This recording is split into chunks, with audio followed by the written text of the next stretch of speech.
Great to be joined again here on The Colour of Country Life with Northern Victorian MLC Tim Quilty. Tim, how are you going today? I'm not too bad. Thanks for having me on. Not a problem, and certainly more importantly for our listeners is how your communities are going in Northern Victoria with the impact of heavy rainfall and flooding. Yeah, there's certainly been a lot of water in the river. I was out yesterday at Bumbartha near Shepparton, where the levee banks got breached there and they got flooded areas.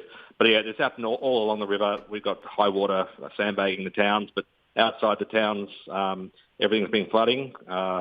We have a major problem with crumbling levee banks. No one's been repairing them. No one's responsible for them. No one's allowed to fix them if they're on Crown land. And when the water rises, we have big problems. Yeah, that's an interesting comment because we've had commentary from across the border in South Australia from one local council saying they've been crying out for years to get their levee bank repair work done, and it's only now this massive amount of water's coming, the state government there's doing something about it. Is that something that local people are telling you that should have happened in Victoria? Absolutely. People have been crying out to repair the levee banks for years, and they've been stonewalled, being told that no one knows who's responsible for it, no one's allowed to do it.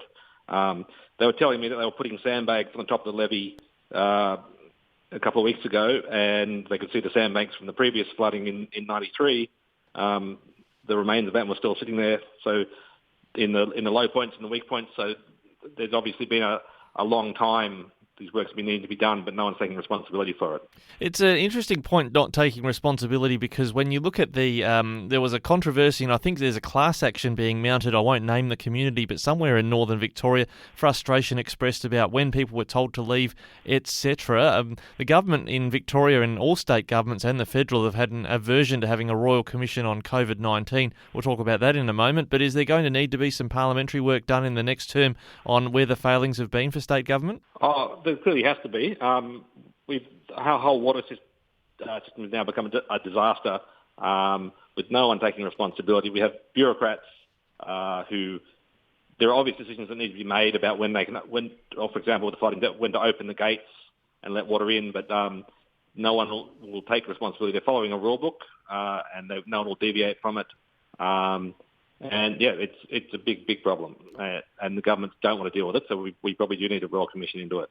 There's been a concern raised by some in the community in regional areas affected by flooding that maybe they're running a playbook that is more thinking that we're going to have drought cycles in future and not these kind of wet cycles. Is there a bit of ideology at play here resulting in these consequences? Oh, look, I'm sure there is. That we changed the rules on how much airspace we needed in the dams 10, 15 years ago. They halved it because they said, we're not going to get heavy rainfalls again, and clearly that was wrong. So the way we have been managing the dams at the top of the scheme, it could have been done better, and we probably could have held more water in the dams. There's a lot of rain this year. You have to always qualify everything you say with there is a lot of water, and at some point there'd be nothing they could have done, but certainly steps could have been taken to empty the dams more, run more water down the river when it wasn't flooding, so we had more airspace and we could have taken the peaks out of the flood. Well, I guess that brings me to this question of accountability in the state parliament. Now, you're MLC for the Liberal Democrats, and you've had quite a journey during this last year where at one stage you were even shut out of parliament, even though you were vaccinated yourself. I guess it was out of protest about the rules of having to disclose your vaccination status. How do you rate liberty and how it's been handled by the Andrews government? So the Andrews government doesn't believe in liberty at all. And all through the pandemic, they never tried to do anything voluntarily. Everything they did, they got the power to force people to do it, and then they absolutely forced people. If you go back to when they first imposed the mask mandate, we had 80% compliance voluntarily before that, but they did, instead of asking everyone to do it, they just said everyone must wear a mask now. And they applied that rule book all the way through. You must get vaccinated or we're going to have you sacked. Lockdowns, whatever. It was absolutely morally wrong to force people to get vaccinated. It was morally wrong to force them to declare their medical status. So even though I was vaccinated, I refused to hand my papers over in the parliament, and they kicked us out of the parliament, which was extraordinary stuff. We haven't seen it in a Westminster democracy since Cromwell overthrew the British government. Amazing things they've done. So yeah, absolute liberty has been left kicked and bleeding, and it's going to take a lot of work to repair it from here. And if the Andrews government stays in, I don't see how we can do that. And help me work this one out. We saw massive protests. They were described as not being large by elements in the media, but we could see from the photographs that were being shared on social media, huge numbers of people protesting in Melbourne about lockdowns and the like, and yet the Andrews government, if you believe the polls, is going to romp it in the next election. That's extraordinary, yes. I mean, and yeah, you're right. Police were saying we had 10,000 people when we clearly had 300,000 at some of the protests towards the end of the pandemic power protest. I don't know who these people who are voting Labor are. In all my travels around northern Victoria, I actually ran into a Labor voter a couple of days ago. That was the first person I've talked to in a couple of months up here who wants to vote Labor. Were they visiting from Melbourne? Oh, no, it was a local, but ironically there's no Labor candidate declared for that electorate up here. So, no one. The government is definitely on the nose up here. So there must be a lot of people in Melbourne who like him if you believe these polls. I think they're going to lose votes in the regional areas. Yeah, speaking of the regional areas, we spoke with you earlier on in the term about your move to, I sort of shorthand described it as seceding from the rest of, from Melbourne, from the rest of the Victoria in a sense, so that regional Victorians got a fair go, because it seemed like all the spending was, your concern was going into Melbourne.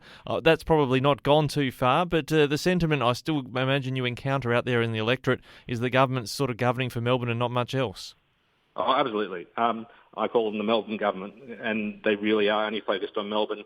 And the things they do to regional Victoria, they're shutting down the timber industry, screwing up the water, putting impositions on agriculture, it's all based around trying to win votes in Melbourne. And our economies and our communities are just expendable out here. So Brexit, as we called it, the idea of making a new state, it's still on. Still talking about it.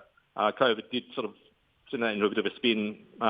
Publicity-wise, we sort of won the back burner.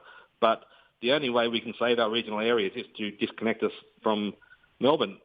So we're talking about creating a new state combining most of regional Victoria and parts or most of regional New South Wales as well, which would be a couple of million people, a very strong, viable economy. There's a net flow of money out of the regions into the cities at the moment. So if we change that, we'd actually have more money to spend in our regional areas, more jobs. We could turn it all around. It's absolutely doable. It's just a matter of getting the will to do it.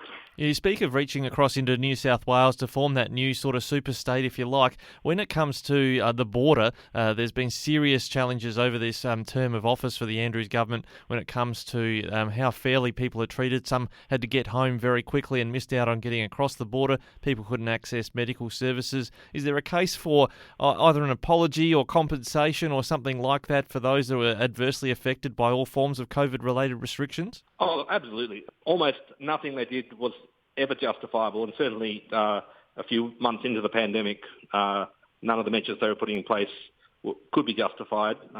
We really need a royal commission into the pandemic powers and how they were misused at all levels, but especially in Victoria, by the police and the government.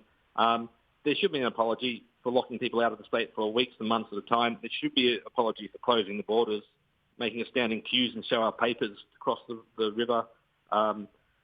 None of it should have happened. They should have apologised. Compensation, well, it'll be taxpayers paying themselves compensation ultimately, won't it?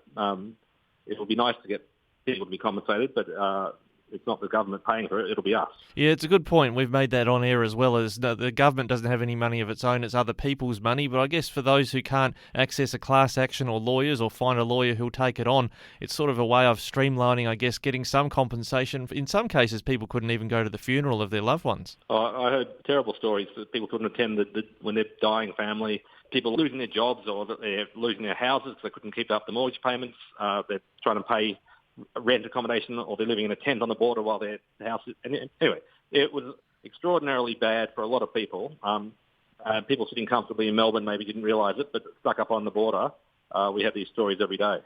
Well, Tim, just to check in on the Liberal Democrats, are you running candidates in all of the upper house districts or some in particular? I'm thinking about Western Victoria especially. We definitely have candidates in all of the upper house regions. We only have a handful of lower house candidates, but we do have a full ticket for the upper house. And we have some fantastic candidates in Western Victoria. We've got Julia McGrath, who's a whip-smart lawyer from Ballarat, and we have Paul Barker, who's councillor on the Surf Coast. He's a Lib Democrats councillor. Both of them would be excellent candidates, but all of our upper house candidates would be great champions of liberty. All right, well, Tim Quilty, the state election not far away, the 26th of November. We're trying to inform people about their vote in both houses, so thank you for being part of that today with us on Flow. Thanks a lot for having me on.